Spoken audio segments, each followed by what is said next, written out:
கல்யாணத்துக்கு போனா இவ்வளவு வேகமா வந்து உட்காந்துருக்கு. ஏன் என்னாச்சு? ஆமா, ஏன்டா கல்யாணத்துக்கு போனது? அப்படியா? ஏன் என்னாச்சு?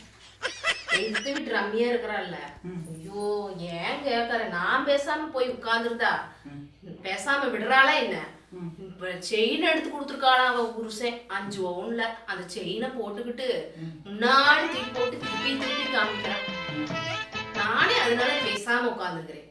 கூப்பிட்டு காமிக்கிறேன், இங்க பாரு இங்க பாரு, செயின் எடுத்துட்டாலாம் பெரிய 5 பவுன் செயின். அது திருப்புறா. ஓ அப்படியா? ஆமா, கல்யாணத்துல எல்லாத்துக்கிட்டையும் சொல்லிட்டா. பெரிய பெருமையா இத 5 பவுன் செயின் எடுத்துட்டாலாம வீத்துன்னு வீத்திக்கிறான். எல்லாத்துக்கிட்டையும் சொல்லிட்டா. ஓ அவ வெளுக்குன்னு இப்படி வந்து உட்காந்துருக்கியா நீ? ஆமா, என்ன பண்றது?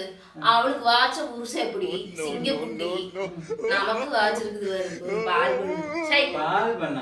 சரி, கல்யாணத்துக்கு போனோமா சாப்பிட்டோமா வந்தமான்னு இல்லாம அங்க போய் அதை பண்ணாங்க இதை பண்ணாங்க இங்க வந்து சொல்லிட்டு என்னடி நினைச்சுட்டு இருக்கிற நீ? போன வேலை என்ன? கல்யாணத்தை பார்க்க தானே போயிட்டு திரும்பி வந்தையா? அதோட விட வேண்டிதானே? அவங்க அதை பண்ணாங்க இவங்க இதை பண்ணாங்க, நீங்க வந்து எதுக்கு புலம்புற? எந்திரி முதல்ல எந்திரி. இதுல அவங்க வந்து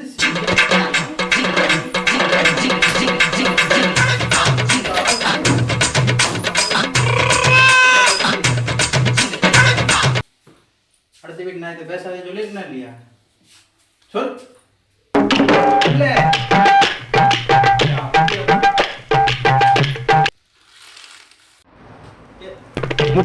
இவர் நம்ம வீட்டு சூழ்நிலை என்னவோ அதுக்கு தகுந்த மாதிரி நடந்து பழகிக்க. சரி, அவங்க ஆடம்பரமா இருக்காங்கன்னா அவங்களுக்கு இருக்கிறாங்க. நம்மகிட்ட இருக்குதா? இல்ல அதுக்கு தகுந்த மாதிரி நடந்து பழகி. சரியா? இனிமேல் ஏதாவது ஒரு விசேஷத்துக்கு போனோமா சாப்பிட்டோமா வந்தோமா, சரியா?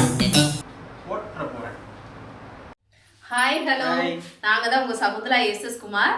இந்த வீடியோ உங்களுக்கு பிடிக்குன்னு நினைக்கிறேங்க. கண்டிப்பாக இது எந்த மாதிரி வீடியோ அப்படின்னா, நம்மள்ட்ட என்ன இருக்குதோ அதை வச்சு நம்ம குடும்பத்தை கொண்டு போகிறதுக்கு. நம்மள்ட்ட இன்னைக்கு 5 ரூபாய் இருக்கா, அதில் 2 ரூபாய் எடுத்து வச்சு 3 ரூபா செலவு பண்ணுறோமா, அந்த மாதிரி இருக்கிறதுக்கு தகுந்த மாதிரி இருக்கப்பட்டவங்களோட வந்து கண்டிப்பாக போட்டி போடாதீங்க. போட்டி போடாம நம்மள்ட்ட என்ன நம்மள்ட்ட என்ன இருக்குதோ அதை வச்சு குடும்பம் நடத்துறதுக்கு பழகிக்கோங்க.